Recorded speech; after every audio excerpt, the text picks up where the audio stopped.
ಸಂಸ್ಥೆ ಮೂಲಕ ಸಾವಿರಾರು ವಿದ್ಯಾರ್ಥಿಗಳಿಗೆ ಗುಣಮಟ್ಟದ ಮೌಲ್ಯಯುತ ಶಿಕ್ಷಣ ನೀಡುತ್ತಿದ್ದಾರೆ ಶಿಕ್ಷಣ ಪ್ರೇಮಿ ಡಾಕ್ಟರ್ ಕೆಎಂ ವೀರೇಶ್.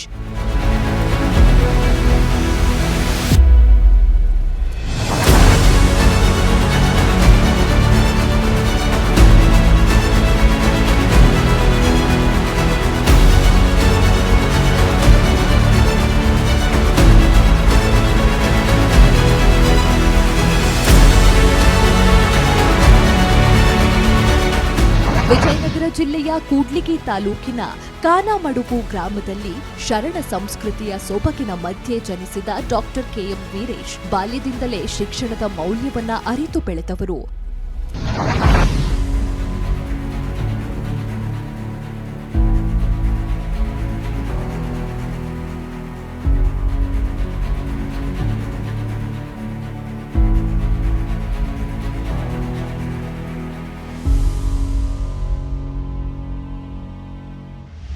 ನನ್ನ ಊರು ಈಗ ವಿಜಯನಗರ ಜಿಲ್ಲೆ, ಹಿಂದೆ ಬಳ್ಳಾರಿ ಜಿಲ್ಲೆಯ ಕೂಡ್ಲಿಗಿ ತಾಲೂಕು ಕಾನಮಡುಗು ಅದು ಒಂದು ಗ್ರಾಮವಾಗಿದ್ದರು. ಅದೊಂದು ಶರಣರ ಶ್ರೀ ಕ್ಷೇತ್ರ. ನಮ್ಮ ಲಿಂಗೈಕ್ಯ ನಮ್ಮ ತಂದೆ ಕೆ ಎಂ ಶರಣಯ್ಯ, ನನ್ನ ತಾಯಿ ಈಗಲೂ ಇದ್ದಾರೆ ಕೆ ಎಂ ನಾಗರತ್ನಮ್ಮ. ಅವರ ಎರಡನೇ ಸುಪುತ್ರನಾಗಿ ಅಲ್ಲಿ ಜನಿಸಿ ಅಲ್ಲಿಯ ಒಡನಾಟದ ಶಿಕ್ಷಣ ಕ್ಷೇತ್ರದಲ್ಲಿ ಕನ್ನಡ ಮಾಧ್ಯಮ ಶಾಲೆಗಳಲ್ಲಿ ವಿದ್ಯಾಭ್ಯಾಸ ಮಾಡಿ ಅಲ್ಲಿ 7th ಕೂಡ ನಾವು ಪಬ್ಲಿಕ್ ಎಕ್ಸಾಮ್ ಬರಿತೀವಿ. ಅಲ್ಲಿ ಕೂಡ ನಾವು ಆ ತಾಲೂಕಿನ ಪಬ್ಲಿಕ್ ಪರೀಕ್ಷೆ ಪಾಸಾದ ಸಂದರ್ಭದಲ್ಲಿ ಮ್ಯಾಥಮೆಟಿಕ್ಸ್ ಸಬ್ಜೆಕ್ಟ್ನಲ್ಲಿ 96 ಅಂಕಗಳು ಇಡೀ ತಾಲೂಕಿಗೆ ಹೆಚ್ಚಿನ ಮಟ್ಟ ಪಡೆಯುವಂಥ ಶಿಕ್ಷಣವನ್ನು ಕಲಿತು ಅಲ್ಲಿಯ ಪ್ರೌಢಶಾಲೆಯಲ್ಲಿ ನಾವು ಎಲ್ಲ ಶಿಕ್ಷಣವನ್ನು ಕಲಿತ್ವಿ. ಪ್ರೌಢಶಾಲೆಯಲ್ಲಿ ಕೂಡ ಇರುವಂಥ ಗುರುಗಳು ಕನ್ನಡ ಪಂಡಿತರು, ಹಿಂದಿ ಪಂಡಿತರು, ಗಣಿತಶಾಸ್ತ್ರ, ವಿಜ್ಞಾನಶಾಸ್ತ್ರ, ಸಮಾಜಶಾಸ್ತ್ರದ ಎಲ್ಲ ಪರಿಣಿತರ ಗುರುಗಳಲ್ಲಿ ಶಿಕ್ಷಣವನ್ನು ನಾವು ಕಲಿತಾ ಬಂದೀವಿ. ಅದು ಒಂದು ಭಾಳಷ್ಟು ಗಟ್ಟಿಯಾದ ಶಿಕ್ಷಣವನ್ನು ಕಲಿತೀವಿ ಅಂತ ನಮ್ಮ ಭಾವನೆ.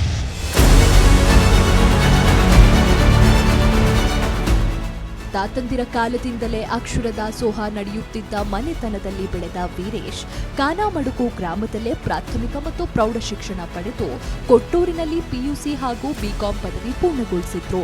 ನಂತರ ದಾವಣಗೆರೆಯ ಸಂಜೆ ಕಾನೂನು ಕಾಲೇಜಿನಲ್ಲಿ LLB ಪದವಿ ಪಡೆದರು. ಶಿಕ್ಷಣದೊಂದಿಗೆ ಸಮಾಜ ಸೇವೆಯ ಕನಸುಗಳನ್ನು ಹೊತ್ತ ಯುವಕರಾಗಿ ಅವರು ವೃತ್ತಿ ಜೀವನಕ್ಕೆ ಕಾಲಿಟ್ಟರು. ಹಾಗೆಲ್ಲ ಕೃಷಿ ಸಮಾಜದಲ್ಲಿ ಹುಟ್ಟಿದಂಥವರಿಗೆ SSLC ಅನ್ನೋದು ಒಂದು ದೊಡ್ಡ ವಿದ್ಯೆ ಅಂತ ಕಾಣುತ್ತೆ. ಆ ಸಂದರ್ಭದಲ್ಲಿ ಆಗಲೇ ನಮ್ಮ ಕುಟುಂಬ ಚಿಕ್ಕಪ್ಪನವರು ಬೇರೆ ಬೇರೆ ಕ್ಷೇತ್ರದಲ್ಲಿ ಶಿಕ್ಷಕರಾಗಿ ಕೆಲಸ ಮಾಡ್ತಿದ್ರು ಕೂಡ ಉದ್ಯೋಗದ ಭರವಸೆಗೆ ಮಕ್ಕಳು ಬೇರೆ ಒಂದು ತಾಂತ್ರಿಕ ಕೆಲಸ ಕಲಿಯಲು ನನ್ನ ಭಾವನೆ ಇದ್ದರು. ನನ್ನ ತಂದೆ ಮತ್ತು ವಿಶೇಷವಾಗಿ ನನ್ನ ತಾಯಿ ಮಕ್ಕಳು ಕಾಲೇಜ್ ಮಟ್ಟದಲ್ಲಿ ಓದಬೇಕು, ದೊಡ್ಡ ವ್ಯಕ್ತಿಗಳಾಗಬೇಕು, ಪದವಿ ಪಡಿಬೇಕು, ಉತ್ತಮವಾಗಿರುವಂಥ ಉದ್ಯೋಗ ಪಡೆಯುವಂಥ ಅವರು ಮಹದಾಸೆಯನ್ನು ಇಟ್ಕೊಂಡು ಭಾಳ ಕಷ್ಟಪಟ್ಟು ಮತ್ತು ಧಾರ್ಮಿಕ ಕ್ಷೇತ್ರದಲ್ಲಿ ಅಧ್ಯಯನ ಮಾಡಿದೆವು. ಅದೆಲ್ಲ ವಾಣಿಜ್ಯ ವಿಷಯದಲ್ಲಿ ನಾವೆಲ್ಲ ಮೊದಲನೇ ಬ್ಯಾಚ್ ನಮ್ಮದಾಗಿದ್ದರೂ ವಾಣಿಜ್ಯ ವಿಷಯ ಅನ್ನೋದು ಕೂಡ ಒಂದು ಸವಾಲಾಗಿತ್ತು.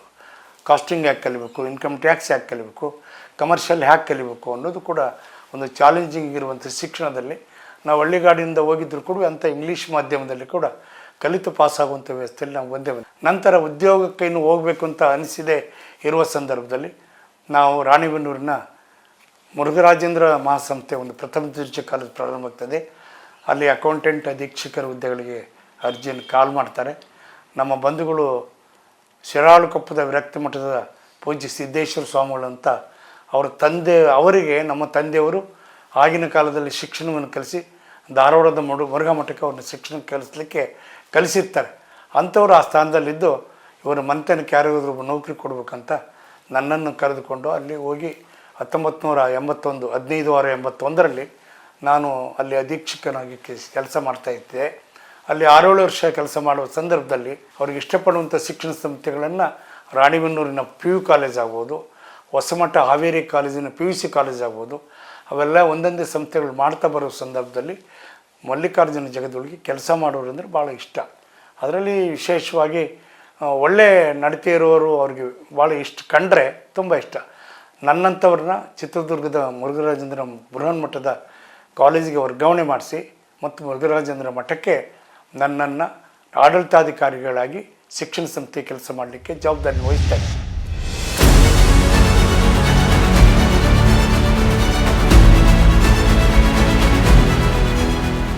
ಬಳಿಕ ಶೈಕ್ಷಣಿಕ ಕ್ಷೇತ್ರವನ್ನ ತಮ್ಮ ಸೇವಾ ಕ್ಷೇತ್ರವನ್ನಾಗಿ ಆರಿಸಿಕೊಂಡರು. ಶೈಕ್ಷಣಿಕ ಸಂಸ್ಥೆಗಳ ಬೆಳವಣಿಗೆಯಲ್ಲಿ ತಮ್ಮದೇ ಆದ ಗುರುತು ಮೂಡಿಸಿದ ಅವರು ಅನೇಕ ಶಾಲಾ ಕಾಲೇಜುಗಳ ಅಭಿವೃದ್ಧಿಯಲ್ಲಿ ಪ್ರಮುಖ ಪಾತ್ರ ವಹಿಸಿದ್ರು.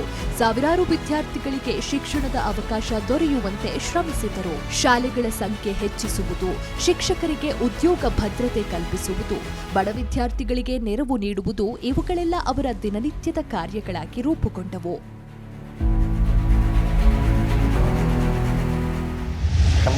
1989ರಿಂದ 2002ವರೆಗೂ ಮುರುಘಾ ಮಠದಲ್ಲಿ ಆ ಸಂದರ್ಭದಲ್ಲಿ ಮುಖ್ಯ ಆಡಳಿತಾಧಿಕಾರಿಗಳು ಎಸ್ ಕೆ ಬಸವರಾಜನ್ ನಾವೆಲ್ಲ ಒಟ್ಟಿಗೆ ಸೇರಿ ಮುರುಘಾ ಮಠದಲ್ಲಿ ಕೆಲಸ ಮಾಡುವ ಸಂದರ್ಭದಲ್ಲಿ ಶಿಕ್ಷಣ ಸಂಸ್ಥೆಗಳನ್ನು ಭಾಳಷ್ಟು ತೆರೆದ್ವಿ.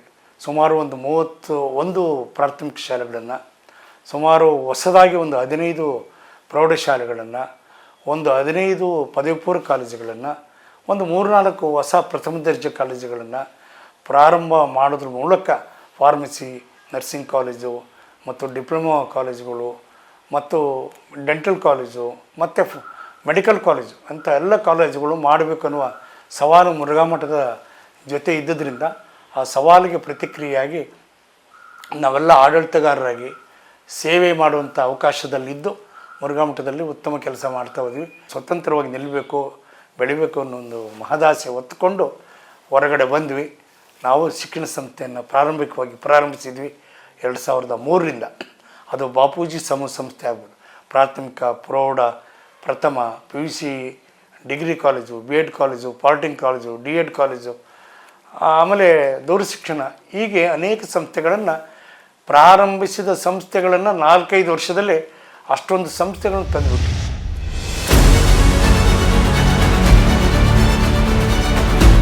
ಚಿತ್ರದುರ್ಗದಲ್ಲಿ ಬಾಪೂಜಿ ಸಮೂಹ ಶಿಕ್ಷಣ ಸಂಸ್ಥೆಯನ್ನ ಸ್ಥಾಪಿಸಿ ಶಿಕ್ಷಣ ಸೇವೆಗೆ ಹೊಸ ದಿಕ್ಕು ನೀಡಿದ್ರು.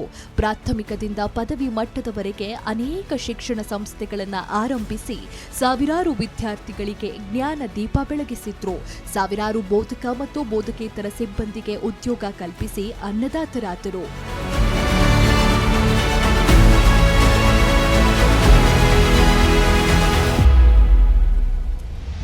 ಸುಮಾರು ಒಂದು 200 ಜನಕ್ಕೆ ಉದ್ಯೋಗ ಕೊಡುವಂಥ ಕೆಲಸವನ್ನು ಮಾಡಿ ನಮ್ಮದೇ ಆಗಿರುವಂಥ ಹಿಡಿತದಲ್ಲಿರುವಂಥ ಒಂದು ಸಂಸ್ಥೆಯನ್ನು ಭಾಳ ಚೆನ್ನಾಗಿ ನಡೆಸಿಕೊಂಡು ಹೋಗುವಂಥ ಪ್ರಯತ್ನದಲ್ಲಿ ನಾವೆಲ್ಲಿದ್ದೀವಿ. ಅದರಲ್ಲಿ ಮೂಲ ದೈಹಿಕ ಅಂಗವಿಕಲರ ಶಾಲೆ ಮಕ್ಕಳು ನನಗೆ ಸಿಕ್ಕರು.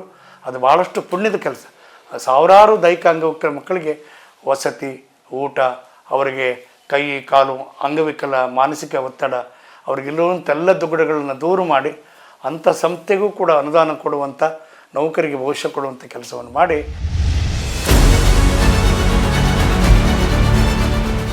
ಶಿಕ್ಷಣದ ಜೊತೆಗೆ ಸಮಾಜ ಸೇವೆಯಲ್ಲಿಯೂ ತಮ್ಮನ್ನು ಸಂಪೂರ್ಣವಾಗಿ ತೊಡಗಿಸಿಕೊಂಡ ಅವರು ಅಂಗವಿಕಲ ಮಕ್ಕಳಿಗೆ ಉಚಿತ ಪ್ರವೇಶ, ವೈದ್ಯಕೀಯ ನೆರವು ಮತ್ತು ಪುನರ್ವಸತಿ ವ್ಯವಸ್ಥೆ ಮಾಡುವಂತಹ ಮಾನವೀಯ ಕಾರ್ಯಗಳನ್ನು ಕೈಗೊಂಡರು.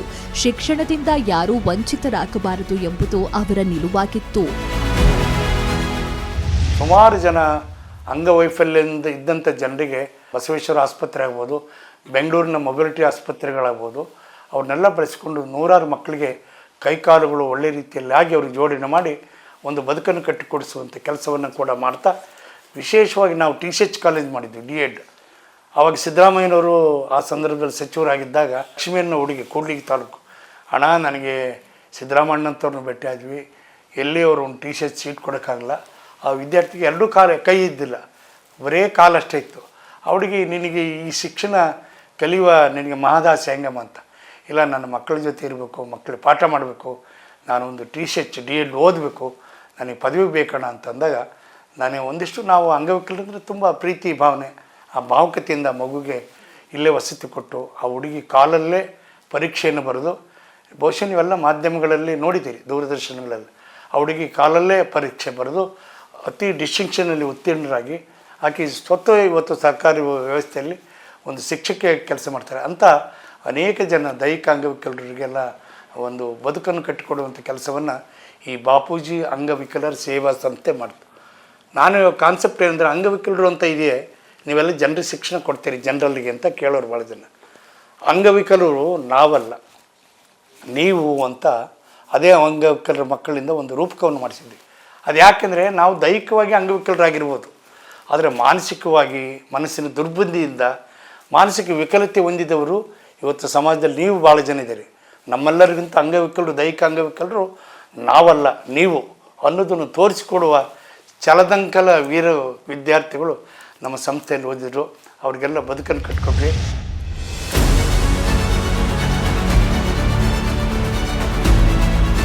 ಅವರ ಸಾಧನೆಗೆ ಬೆನ್ನೆಲುಬಾಗಿ ನಿಂತಿದ್ದಾರೆ ಧರ್ಮಪತ್ನಿ ಸುಮಂಗಳ ಹಾಗೂ ಮಕ್ಕಳು. ಪುತ್ರ ಚೇತನ್ ಸಂಸ್ಥೆಯ ಕಾರ್ಯಗಳಲ್ಲಿ ತೊಡಗಿಸಿಕೊಂಡು ತಂದೆಯ ಹೆಜ್ಜೆ ಗುರುತುಗಳನ್ನು ಅನುಸರಿಸುತ್ತಿದ್ದಾರೆ.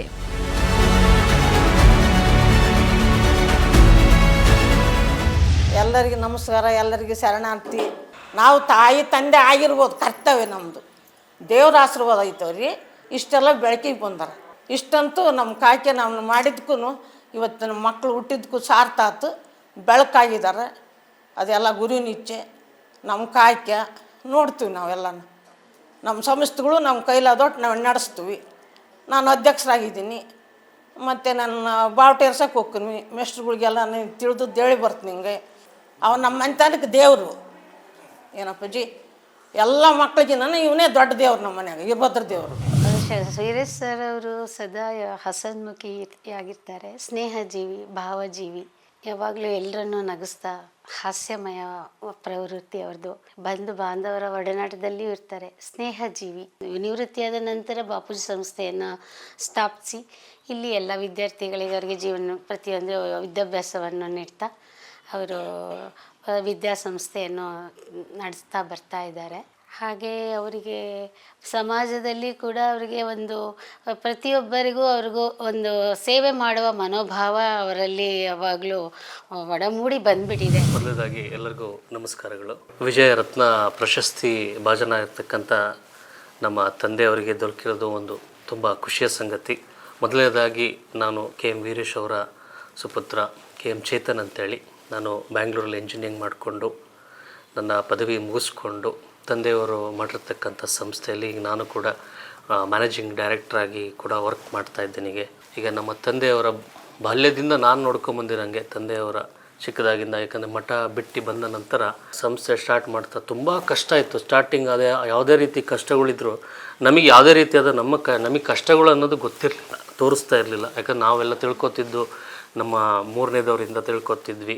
ಸಮಾಜದ ಬಗ್ಗೆ 50% ಜವಾಬ್ದಾರಿ ಜಾಸ್ತಿ ಇದ್ದ ಸಮಾಜನ ತನ್ನ ಮಗು ಥರ ಜೋಪಾನ ಮಾಡಿ ಭಾಳ ಕಷ್ಟಪಟ್ಟಿದ್ದಾರೆ. ಯಾಕಂದರೆ ನಿಯತ್ತನ್ನೋದು ಹೇಳ್ತಿದ್ದು ಒಂದೇ ಮಾತುಗಳು, ಯಾಕಂದರೆ ಏನೇ ಮಾಡಿದ್ರು ಕೂಡ ಒಳ್ಳೆ ತಂದಲ್ಲಿ ಹೋಗಿ ಕೆಲಸ ಮಾಡಿ ಅಂತೇಳಿ. ಅದೇ ರೀತಿಯ ಶಾಶ್ವತ ಉದಾಹರಣೆ ಈಗೆಲ್ಲ ನೋಡ್ಕೊತ ಬರ್ತೀವಿ. ಒಂದು ದುರ್ಗದಲ್ಲಿ ಇರ್ತಕ್ಕಂಥ ಈಗ ನೋಡಿ ಬಾಪೂಜಿ ಏರಿಯಾ ಅಂತ ಈಗ ಏನು ಕಾಣ್ತಿಲ್ಲ, ಇದು ಬರೀ ಬಾಪೂಜಿ ಏರಿಯಾಕ್ಕೂ ಮುಂಚೆ ಒಂದು ಡಾಬಾ, ಒಂದು ನಾರ್ಮಲ್ ರೂಟ್. ಈಗ ನೋಡಿ ಇದು ಬಂದ ಮೇಲೆ ಎಷ್ಟೋ ಜನ ಮನೆ ಕಟ್ಕೊಂಡ್ರು, ಎಷ್ಟೋ ಜನ ಲೈಫ್ ಲೀಡ್ ಮಾಡ್ಕೊಂಡ್ರು. ಪಕ್ಕದಲ್ಲಿ ಒಂದು ನಗರ ಆಯಿತು.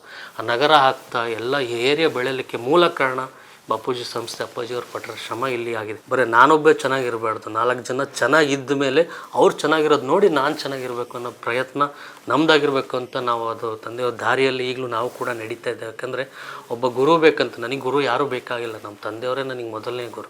ವಿಜಯರತ್ನ ಅವಾರ್ಡ್ ಕೊಡೋಕ್ಕೆ ಆ ಟೈಟಲ್ ನಾನು ಭಾಳ ಇಷ್ಟಪಡ್ತೀನಿ. ಯಾಕಂದರೆ ಆ ವಿಜಯರತ್ನ ಟೈಟಲ್ನ ಒಂದು 10 ಥರ ಬಣ್ಣಿಸ್ಬೋದು ನಾವು. ಪ್ರಜೆಗಳನ್ನು ಹುಡುಕಿ ಅದರಲ್ಲಿರ್ತಕ್ಕಂಥ ವಜ್ರವನ್ನು ತೆಗೆದು ಪ್ರಜಾರನ ರತ್ನನನ್ನಾಗಿ ಮಾಡಿ ಒಂದು ಅವಾರ್ಡ್ನ ಈಗ ಅದು ದುಬೈಯಲ್ಲಿ ಕೊಡೋಕ್ಕೆ ಇಷ್ಟಪಡ್ತೀನಿ. ವಿಜಯವಾಣಿಯವರಿಗೆ ಎಷ್ಟು ಕೃತಜ್ಞತೆ ಸಲ್ಲಿಸ, ಯಾಕಂದರೆ ಇವರು ಪ್ರೀತಿಯಿಂದ ಕೊಡಬೇಕಂತ ಬಂದಿರೋದು ತಂದೆಯವ್ರಿಗೆ ಭಾಳ ಖುಷಿಯಾದ ಸಂಗತಿ. ಅವರ ಸಾಧನೆಗೆ ಅನೇಕ ಪ್ರಶಸ್ತಿಗಳು ಸಂದಿವೆ. ರಂಗಭೂಮಿ, ಸಾಹಿತ್ಯ, ಶಿಕ್ಷಣ ಮತ್ತು ಸಮಾಜ ಸೇವೆ ಕ್ಷೇತ್ರಗಳಲ್ಲಿ ಪಡೆದ ಗೌರವಗಳು ಅವರ ಪರಿಶ್ರಮಕ್ಕೆ ದೊರೆತ ಮಾನ್ಯತೆ. ಮೈಸೂರು ಮುಕ್ತ ವಿಶ್ವವಿದ್ಯಾಲಯದಿಂದ ಗೌರವ ಡಾಕ್ಟರೇಟ್ ಪದವಿ ದೊರೆತಿರುವುದು ಅವರ ಸೇವೆಯ ಮಹತ್ವವನ್ನು ತೋರಿಸುತ್ತದೆ. ನನ್ನ ಬಹುಕಾಲದ ಸನ್ಮಿತ್ರರು, ಅಂತರಂಗದ ಗೆಳೆಯರು ಆದ KM ವೀರೇಶ್ ರವರಿಗೆ ನಮ್ಮ ನಾಡಿನ ಪ್ರತಿಷ್ಠಿತ ಪತ್ರಿಕೆಯಾದಂಥ ವಿಜಯವಾಣಿಯವರು ವಿಜಯ ರತ್ನ ಅನ್ನುವ ಪ್ರಶಸ್ತಿಯನ್ನು ನೀಡ್ತಾ ಇರುವಂಥದ್ದು ಭಾಳ ಸ್ತುತ್ಯಾರ್ಹವಾದ ವಿಷಯ. ಸನ್ಮಾನ್ಯ ವೀರೇಶ್ ರವರನ್ನು ನಾನು ಸುಮಾರು 4.5 ದಶಕಗಳಿಂದ ಬಲ್ಲೆ.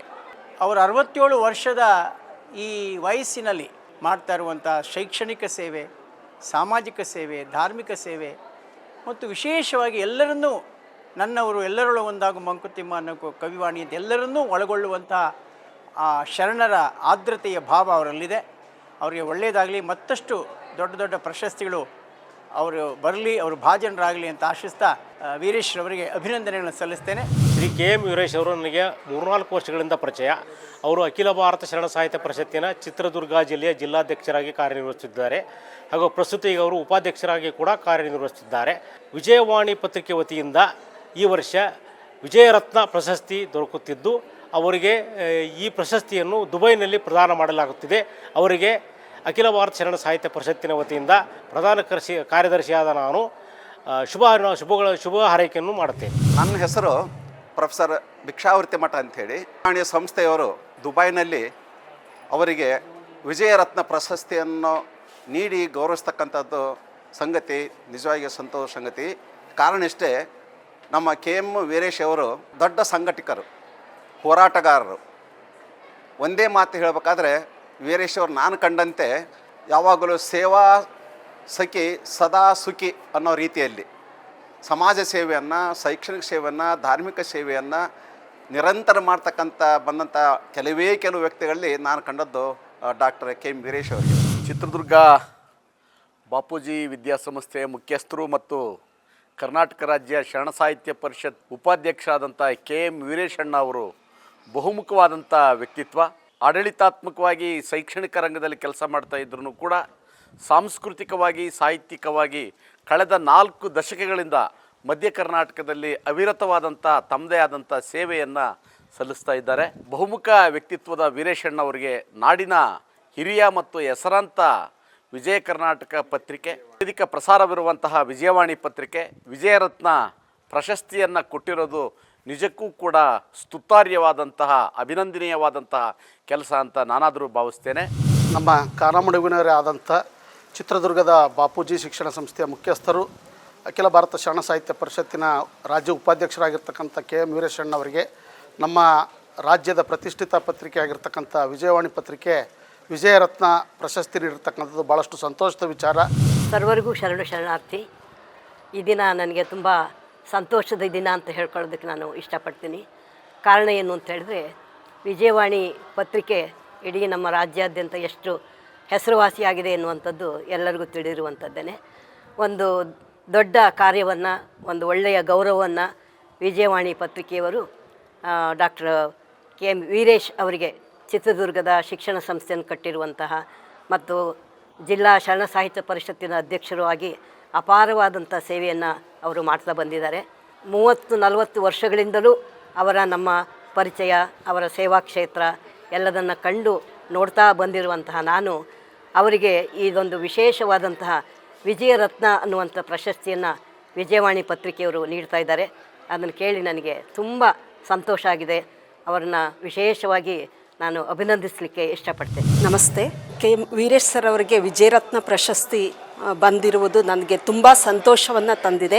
ಕಾರಣ ಏನಪ್ಪ ಅಂತಂದರೆ, ನಾನು 2011 ಜೂನ್ 13ನೇ ತಾರೀಕಿಂದ ಬಾಪೂಜಿ ಸಮೂಹ ಸಂಸ್ಥೆಗಳಲ್ಲಿ D.Ed B.Ed ಕಾಲೇಜಿನಲ್ಲಿ ಕೆಲಸ ಮಾಡ್ತಿದ್ದೀನಿ.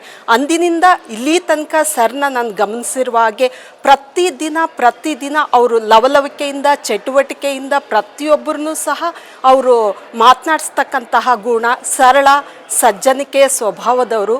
ಅವರಿಗೆ ಒಂದು ಪ್ರಶಸ್ತಿಯನ್ನು ಲಭಿಸಿರೋದು ತುಂಬ ಸಂತೋಷವಾಗಿರ್ತಕ್ಕಂತಹದ್ದು.